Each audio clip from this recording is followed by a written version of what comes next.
Fala aí, bruxões, beleza?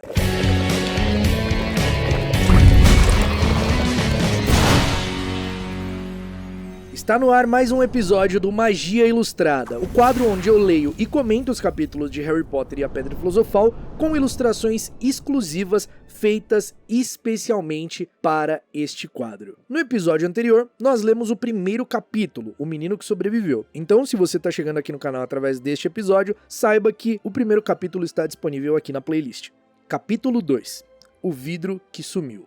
Quase 10 anos haviam se passado desde o dia em que os Dursley acordaram e encontraram o sobrinho no batente da porta, mas a Rua dos Alfeneiros não mudara praticamente nada. O sol nascia para os mesmos jardins cuidados e iluminava o número 4 de bronze a porta de entrada dos Dursley e penetrava sorrateiro a sala de estar, que continuava quase igual ao que fora na noite em que o Sr. Dursley ouvira a funesta notícia sobre corujas. Somente as fotografias sobre o console da lareira mostravam o tempo que já passara. 10 anos antes, havia uma porção de fotografias de uma coisa que parecia uma grande bola de brincar na praia usando diferentes chapéus coloridos. Mas Duda Dursley não era mais um bebê, e agora as fotografias mostravam um menino grande e louro na primeira bicicleta, no carrossel de uma feira, brincando com o computador do pai, recebendo um beijo e um abraço da mãe. A sala não continha nenhuma indicação de que havia outro menino na casa. No entanto, Harry Potter continuava lá, no momento adormecido, mas não por muito tempo. Sua tia Petúnia acordara e foi sua voz aguda que produziu o primeiro ruído do dia. Acorde! Levante-se! Agora! Harry acordou assustado. A tia bateu a porta outra vez. Acorde! Acorde! Gritou. Harry ouviu-a caminhar em direção à cozinha e em seguida uma frigideira bater no fogão. Virou-se de costas e tentou se lembrar do sonho em que estava. Era um sonho gostoso. Havia uma motocicleta. Tinha a estranha sensação que já vira esse sonho antes. A tia voltara à porta. Você já se levantou? Quase, respondeu Harry. Bem, ande depressa. Quero que você tome conta do bacon e não se atreva a deixá-lo queimar. Quero tudo perfeito no aniversário de Duda. Harry gemeu. Que foi que você disse? Perguntou a tia com rispidez. Nada. O aniversário de Duda. Como podia ter esquecido? Harry levantou-se devagar e começou a procurar as meias.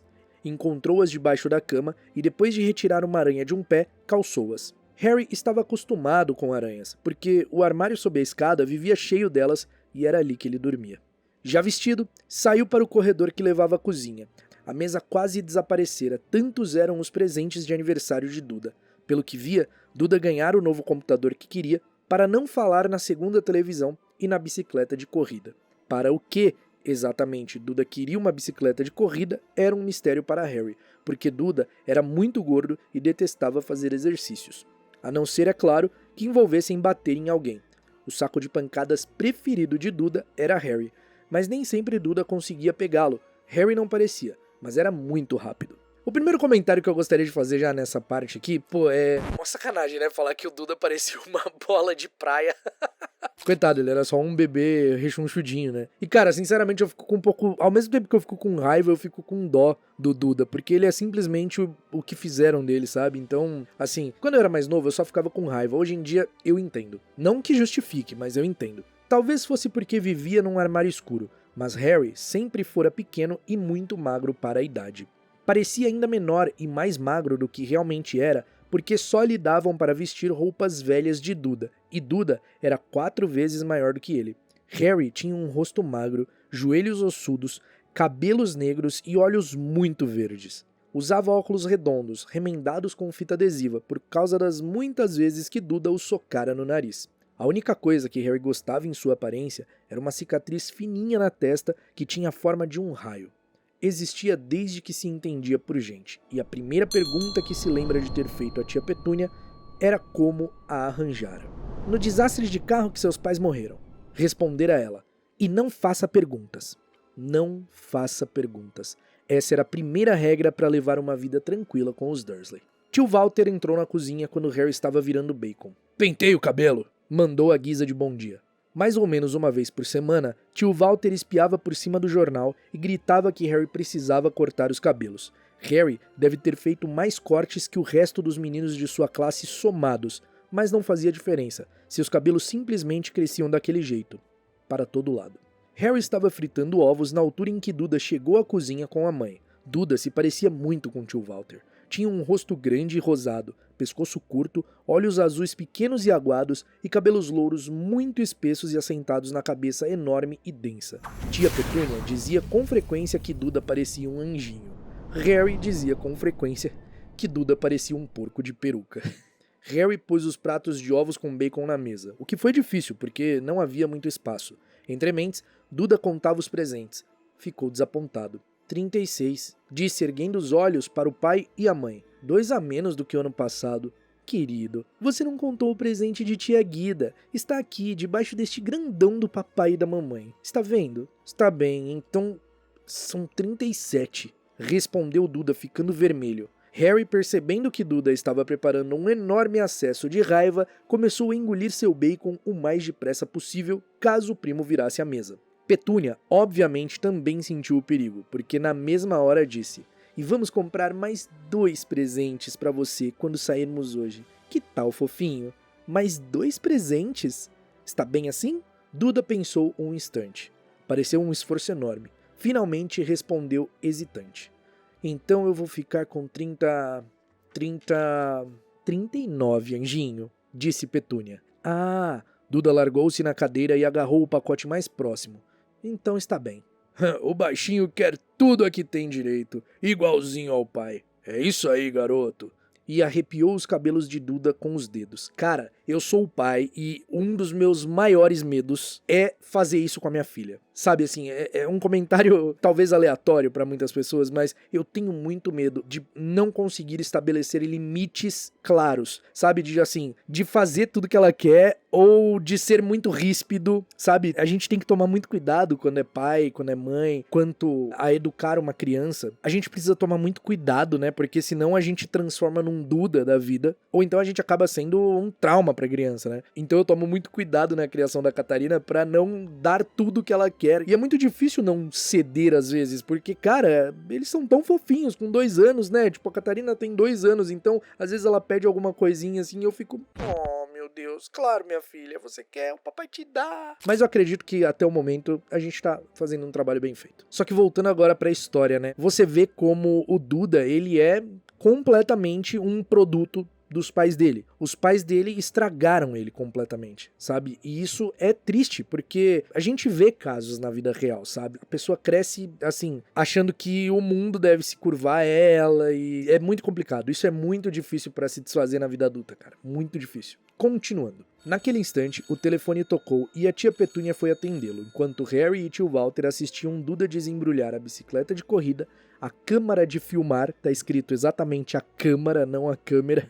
Temos um errinho aqui, ó. Ou era easter egg pra câmara secreta, hein? Não, é um errinho aqui de digitação. Câmara de filmar. Na realidade devia ser câmera, né? Um aeromodelo com controle remoto, 16 jogos de computador e um gravador de vídeos. Estava rasgando a embalagem de um relógio de ouro quando tia Petúnia voltou do telefone, parecendo ao mesmo tempo zangada e preocupada. "Más notícias, Walter. A senhora Fig fraturou a perna. Não pode ficar com ele." E indicou Harry com a cabeça. Duda boquiabriu-se de horror, mas o coração de Harry deu um salto. Todo ano, no aniversário de Duda, os pais dele o levavam para passar o dia com um amiguinho em parques de aventuras, lanchonetes ou cinema. Todo ano deixavam Harry com a senhora Fig, uma velha maluca que morava ali perto. Harry detestava o lugar. A casa inteira cheirava repolho e a senhora Fig lhe mostrava fotografias de todos os gatos que já tivera. "E agora?" perguntou tia Petúnia, olhando furiosa para Harry como se ele tivesse planejado tudo. Harry sabia que devia sentir pena da senhora Fig que quebrara a perna, mas não era fácil quando lembrava que ia passar 1 ano sem ter que olhar para Tobias, o Neres, seu Patinhas e o Pompom outra vez. "Poderíamos ligar para Guida?" sugeriu tio Walter. "Não diga bobagem, Walter. Ela detesta o menino." Com frequência, os Dursley falavam de Harry assim, como se ele não estivesse presente.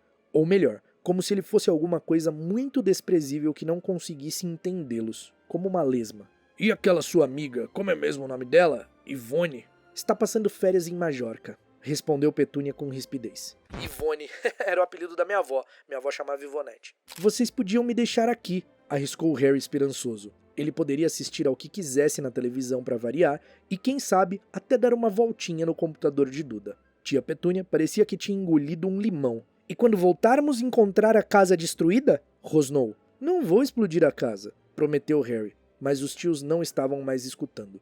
Talvez pudéssemos levá-lo ao zoológico, disse tia Petúnia lentamente, e deixá-lo no carro. O carro é novo, não vou deixá-lo sentado no carro sozinho. Cara, como os Dursley são intragáveis. Como pode... E assim, o pior é que existe gente assim, sabe? Existe gente assim. Como eles são intragáveis, olha isso. Vamos levar e vamos deixar o moleque trancado no carro. Cara, ele é uma criança, o Harry é uma criança. O que ele fez de tão grave, sabe? Tipo, literalmente nada. Ele não fez nada. Cara, ele era simplesmente detestado pelos Dursley só porque ele era um bruxo. E assim, essas partes aqui de Harry Potter e a Pedra Filosofal, elas são bem sensíveis pra mim por alguns motivos. Não vou me aprofundar muito, mas assim, quando eu era pequeno, os meus pais se separaram e eu fui morar com os meus avós. Inclusive foi a época que eu conheci Harry Potter. E aconteciam algumas coisas, claro, não no nível do Harry, né, de nossa, viver trancado embaixo da escada ou coisa do tipo, ou ficar sem comer, nada disso. Inclusive, meus avós eram maravilhosos, assim, sinto imensa saudade deles. Mas aconteciam situações com outras pessoas que faziam questão de jogar na minha cara e na cara do meu irmão que a gente vivia de favor na casa da minha avó, que ali não era a nossa casa, sabe? Umas coisas do tipo, de, menosprezar a gente, sabe? Da gente não caber em certos lugares que essas pessoas iam porque nós não éramos adequados o suficiente pra isso. Então essas partes aqui do Harry, elas me pegam em um ponto bem específico da minha infância, sabe? Vou continuar. Duda começou a chorar alto. Na realidade, não estava chorando. Fazia anos que não chorava de verdade, mas sabia que se fizesse cara de choro e gritasse, a mãe lhe daria o que quisesse. Dudinha, querido, não chore, a mamãe não vai deixar ele estragar seu dia, exclamou-a, abraçando-o.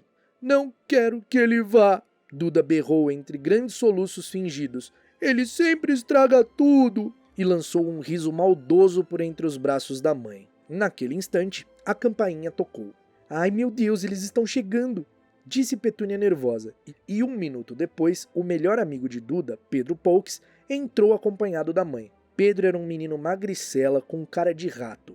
Em geral, era quem segurava para trás os braços dos garotos enquanto Duda batia neles. Na mesma hora, Duda parou de fingir que estava chorando. Meia hora depois, Harry, que não podia acreditar em sua sorte, estava sentado no banco traseiro do carro dos Dursley com Pedro e Duda a caminho do Jardim Zoológico pela primeira vez na vida. O tio e a tia não tinham conseguido pensar no que fazer com ele, mas antes de saírem, tio Walter puxara Harry para o lado. Estou lhe avisando, disse aproximando a cara grande e vermelha de Harry. Estou lhe avisando, moleque. A primeira gracinha que fizer, a primeira, vai ficar preso naquele armário até o Natal. Não vou fazer nada, disse Harry. Juro. Mas tio Walter não acreditou nele. Ninguém nunca acreditava. O problema era que sempre aconteciam coisas estranhas à volta de Harry, e simplesmente não adiantava dizer aos Dursley que não era sua culpa. Uma vez, tia Petúnia, cansada de ver Harry voltar do barbeiro como se não tivesse estado lá, apanhara uma tesoura de cozinha e cortara o cabelo dele tão curto que o deixara quase careca, exceto por uma franja que ela deixou para esconder aquela cicatriz horrorosa. Duda morrera de rir de Harry, que passou a noite acordado imaginando o que seria a escola no dia seguinte, onde já riam dele por causa das roupas folgadas e dos óculos emendados com fita adesiva. Na manhã seguinte, porém, quando se levantou, os cabelos estavam exatamente como eram antes de tia Petúnia cortá-los. Tinham-no deixado preso 1 semana no armário por causa disso, apesar de sua tentativa de explicar que não saberia explicar como é que os cabelos tinham crescido tão depressa. Outra vez, tia Petúnia tentara obrigá-lo a vestir um macacão velho de Duda, marrom com pompons cor de laranja. Quanto mais tentava enfiá-lo pela cabeça dele, tanto menor o macacão ficava, até que finalmente parecia feito para um fantochinho de dedo, e com certeza não ia servir para o Harry. Tia Petúnia concluiu que devia ter encolhido na lavagem, e Harry, para seu grande alívio, não foi castigado. Por outro lado, ele se metera numa grande encrenca quando o encontraram no telhado da cozinha da escola. A turma de Duda o estava perseguindo como sempre, e tanto para a surpresa de Harry quanto dos outros, ele apareceu sentado na chaminé. Os Dursley receberam uma carta muito zangada da diretora de Harry, contando que Harry andara escalando os prédios da escola, mas só o que tentara fazer, conforme gritou para tio Walter através da porta trancada no armário, fora saltar para trás das grandes latas de lixo à porta da cozinha. Harry supunha que o vento devia tê-lo apanhado na hora em que saltou. Tadinho do Harry, cara, não dá dó. Ele é tão inocente, cara, ele achar que o vento levou ele pra cima, sabe? Coitado, né, velho? Pô, tadinho do Harry, mano. Mas hoje, nada ia dar errado. Valia até a pena estar em companhia de Duda e Pedro para passar o dia em outro lugar que não fosse a escola, o armário ou a sala com o cheiro de repolho da senhora Fig. O que eu gosto desse capítulo aqui é que a gente tem um contato, mesmo que breve, com alguns flashes da infância do Harry, né? Como ele na escola primária, ele crescendo ali na casa dos Dursley e passando por certas situações que no filme não fica claro, né? No filme foi completamente cortado. Então eu gosto desse capítulo aqui, da forma que ele conta pra gente um pouquinho, bem pouquinho, de como foram esses 10 anos terríveis pro Harry. Voltando. Enquanto dirigia, tio Walter se queixava a tia Petúnia. Ele gostava de se queixar de tudo. Das pessoas no trabalho, de Harry, do conselho, de Harry, o banco e Harry eram os seus assuntos preferidos. Esta manhã eram motocicletas. Roncando pelas ruas feito loucos os arruaceiros, disse quando uma moto emparelhou com eles. Tive um sonho com uma motocicleta, falou Harry lembrando-se de repente. Ela voava. Tio Walter quase bateu no carro da frente. Virou-se para trás e gritou com Harry, seu rosto parecendo uma beterraba gigante e bigoduda. Motocicletas não voam! Duda e Pedro deram risadinhas. Sei que não voam, respondeu Harry. Foi só um sonho. Mas desejou que não tivesse dito nada. Se havia uma coisa que os Dursley detestavam mais do que as suas perguntas, era quando falava de coisas que faziam o que não deviam. Não interessava se era sonho ou desenho animado. Pareciam pensar que ele poderia arranjar ideias perigosas. Era um sábado muito ensolarado e o zoo estava cheio de famílias. Os Dursley compraram grandes sorvetes de chocolate para Duda e Pedro à entrada. E então, porque a mulher sorridente na carrocinha perguntara o que Harry ia querer antes que pudessem afastá-lo depressa dali, eles lhe compraram um picolé barato de limão. Não era ruim, Harry pensou, lambendo-o enquanto observavam um gorila que coçava a cabeça e se parecia demais com Duda, exceto pelos cabelos que não eram louros. Harry passou a melhor manhã que já tivera em muito tempo. Cuidou de andar um pouco afastado dos Dursley, de modo que Duda e Pedro, que, ali pela hora do almoço, estavam começando a se chatear com os bichos, não recaíssem no seu passatempo favorito de bater no primo. Almoçaram no restaurante do zoo e quando Duda teve um acesso de raiva porque seu sorvete não era bastante grande, tio Walter comprou-lhe outro e deixou Harry terminar o primeiro. Depois, Harry achou que devia ter adivinhado que estava bom demais para durar muito tempo. Terminando o almoço, foram visitar o alojamento dos répteis. Era fresco e escuro ali, com quadrados iluminados ao longo das paredes. Por trás dos vidros, rastejavam e deslizavam em pedaços de pau e em pedras todos os tipos de cobras e lagartos. Duda e Pedro queriam ver as enormes cobras venenosas e as grossas pitones que esmagavam um homem. Duda logo encontrou a maior cobra que havia. Poderia dar 2 voltas no carro de tio Walter e amassá-lo até reduzi-lo ao tamanho de uma lata de lixo. Mas naquela hora, ela não estava disposta a fazer nada. Na realidade, estava dormindo a sono solto. Duda parou, o nariz comprimido contra o vidro, observando as espirais marrons e reluzentes. Faz ela se mexer, choramingou para o pai. Tio Walter bateu no vidro, mas a cobra não se mexeu. Faz outra vez, mandou Duda. Tio Walter bateu no vidro com os nós dos dedos, mas a cobra continuou dormindo. Que chato, queixou-se Duda e saiu arrastando os pés. Harry veio se postar na frente do tanque e estudou a cobra com atenção. Não se admiraria se a própria cobra morresse de tédio. Não tinha companhia a não ser aquela gente idiota que batucava no vidro tentando incomodá-la o dia inteiro. Era pior do que ter um armário por quarto, onde a única visita era a tia Petúnia esmurrando a porta para acordá-lo, mas ao menos ele podia visitar o resto da casa. A cobra inesperadamente abriu os olhos, que pareciam contas. Devagarinho, muito devagarinho, levantou a cabeça até seus olhos chegarem ao nível dos de Harry, e piscou. Harry arregalou os olhos e olhou depressa a toda volta para ver se havia alguém olhando. Não havia, e retribuiu o olhar da cobra piscando também. A cobra acenou com a cabeça na direção de tio Walter e Duda, depois levantou os olhos para o teto. Lançou um olhar a Harry que dizia com todas as letras: "Isso me acontece o tempo todo." "Eu sei", murmurou Harry pelo vidro, embora não tivesse muita certeza se a cobra poderia ouvi-lo. "Deve ser bem chato." A cobra concordou com um aceno de cabeça enfático. Mas de onde é que você veio? Perguntou Harry. A cobra apontou com o rabo uma placa próxima ao vidro. Harry espiou. Boa Constrictor, Brasil. Era bom lá? A jiboia apontou novamente a placa com o rabo e Harry leu. Este espécime nasceu em cativeiro. Ah, entendo. Então você nunca esteve no Brasil? A cobra sacudiu a cabeça, mas um grito ensurdecedor atrás de Harry fez os dois pularem. Duda! Sr. Dursley! Venham ver essa cobra! Vocês não vão acreditar no que está fazendo! Duda veio bamboleando até onde o amigo estava o mais depressa que pôde. Cai fora! Falou dando um soco nas costelas de Harry. Apanhado de surpresa, Harry caiu com força no chão de concreto. O que se passou em seguida aconteceu tão depressa que ninguém viu como foi. Num segundo, Pedro e Duda estavam encostados no vidro. No segundo seguinte, estavam saltando para trás, soltando uivos de terror. Harry sentou-se e parou de respirar. O vidro da frente do tanque da jiboia tinha sumido. A grande cobra se desenrolou depressa e escorregou pelo chão. As pessoas no alojamento dos répteis gritaram e começaram a correr para as saídas. Quando a cobra passou rápido por ele, Harry poderia jurar que uma voz baixinha e sibilante tinha dito: Brasil, aqui vou eu. Obrigada, amigo.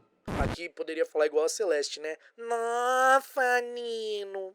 O zelador do alojamento dos répteis ficou em estado de choque. Mas o vidro? Ele não parava de repetir. Pra onde foi o vidro? O diretor do zoo, em pessoa, preparou uma xícara de chá forte para a tia Petúnia, enquanto se desculpava 1000 vezes. Pedro e Duda só conseguiam balbuciar.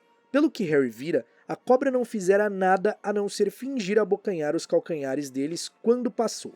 Mas quando chegaram finalmente ao carro do tio Walter, Duda estava contando que a cobra quase lhe arrancara a perna dentadas, enquanto Pedro jurava que a cobra tentava apertá-lo até matar. Eles fizeram a escola com Naldo. Mas o pior de tudo, pelo menos para Harry, foi Pedro ter se acalmado o suficiente para perguntar: Harry estava conversando com ela, não estava, Harry? Tio Walter esperou até Pedro estar longe da casa para brigar com Harry. Estava tão zangado que mal podia falar.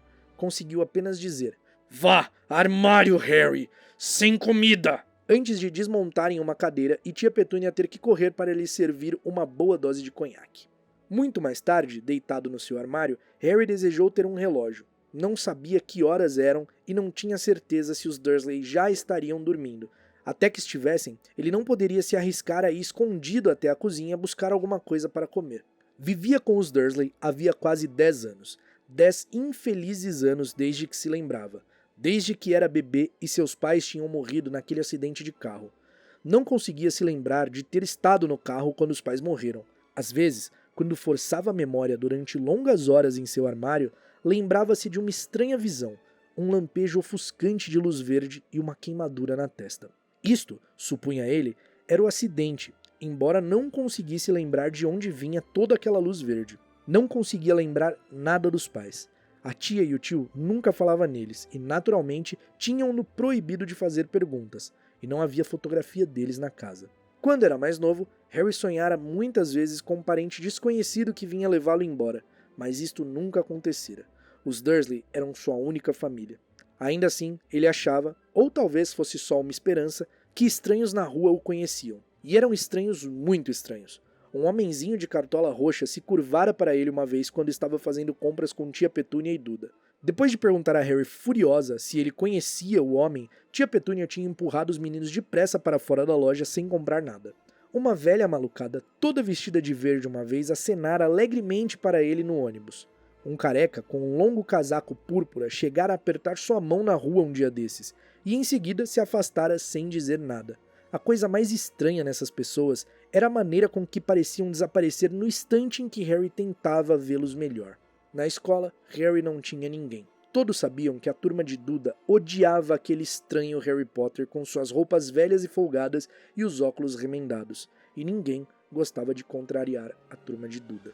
E assim chegamos ao fim do segundo capítulo. Nele a gente vê um pouquinho ali do que o Harry passa, né? Bem pouquinho. E eu gostaria muito que a série mostrasse flashbacks desses momentos. Seria muito legal, não seria? Eu acho que enriqueceria muito a produção. Poder mostrar esses flashes da infância do Harry, ele crescendo, ele passando esses 10 anos. Eu gostaria muito de ver na série. Gostaria muito de ver. Eles têm tempo, eles vão ter tempo pra se aprofundar nesses 10 anos do Harry ali vivendo com os Dursley e essas situações em em que ele encontra estranhos, que tem a sensação de que eles o conhecem, essas coisas horríveis que os Dursley faziam, porque olha, nos filmes os Dursley não são 5% do que eles realmente são. Eles são terríveis, eles são abomináveis, eles são pessoas completamente nojentas. Então a minha esperança é ver isso na série. Ficaria muito feliz se acontecesse. Bom, se não acontecesse, de toda forma, eu tenho o livro, minha imaginação e agora as ilustrações aqui do Magia Ilustrada, onde a gente pode pelo menos imaginar como as coisas aconteceram. Eu queria muito agradecer os comentários do primeiro episódio, vocês foram muito queridos, mas ao mesmo tempo eu queria fazer um desabafo. O YouTube parece não ter entregado aquele vídeo. Nas métricas dele, que a gente tem acesso, né, que a gente cria conteúdo, tem acesso à plataforma, mostra ali que vocês clicaram nas notificações acima do normal, vocês assistiram acima do normal, pesquisaram o vídeo acima do normal, mas o YouTube entregou abaixo do normal. O YouTube não recomendou o vídeo, eu não sei porquê. E tem mais de 1000 comentários, vocês engajaram, deram like. Então assim, por um lado, eu fico feliz com a avaliação, com o feedback de vocês. Por outro lado, eu fico muito frustrado com a entrega da plataforma. E uma maneira da gente tentar burlar isso é você pegar esse vídeo e mandar pra alguém que gosta de Harry Potter, ou alguém que tá querendo ler Harry Potter, que nunca teve condição de ler, ou que não leu por qualquer outro motivo. Manda esse vídeo aqui, beleza? Todas as ilustrações foram feitas exclusivamente pra eles. Elas estão sendo feitas há 3 anos. São mais de 350 ilustrações que vão entrar nessa temporada. A edição é muito trabalhosa, tanto que eu não consigo soltar mais capítulos de uma vez. Eu gostaria de postar um por dia, mas não consigo, porque a edição dele é muito complexa. E eu queria soltar logo. Eu poderia ter feito ele de uma vez, produzido ele de uma vez? Poderia, mas ia demorar muito mais pra soltar. Então, eu fui soltando aos poucos aí, capítulo por capítulo, e quando ele estiver completo, quem sabe eu não faça um compilado com todos os capítulos. Mas não é certeza que isso vai acontecer. Eu gostaria muito de finalizar essa temporada, eu gostaria muito de chegar até o fim, de ler o livro inteiro, porque são episódios caros, é um investimento alto. E se o YouTube não entrega, eu não consigo fazer o episódio se pagar, sabe? Então eu gostaria muito que você ajudasse nisso, que você desse seu like, comentasse, compartilhasse de verdade, mandasse assim pra 2, 3 pessoas, pra amigos, sabe? Olha, saiu o capítulo novo, vamos ouvir junto, vamos acompanhar, seria muito legal. Então a gente se vê no próximo episódio do Magia Ilustrada. Se você quiser que todos os livros sejam feitos, eu conto muito com a sua ajuda pra fazer isso. Dar o like, compartilhar, mandar pro amigo, mandar pra alguém conhecido, pra um parente, pra avó, pro vô, pra namorada, pro tio, pro papagaio. Eu vou ficar muito feliz se eu conseguir concluir essa série e fazer dos próximos livros. Então a gente se vê no próximo episódio do Magia Ilustrada. Até lá, mal feito, feito.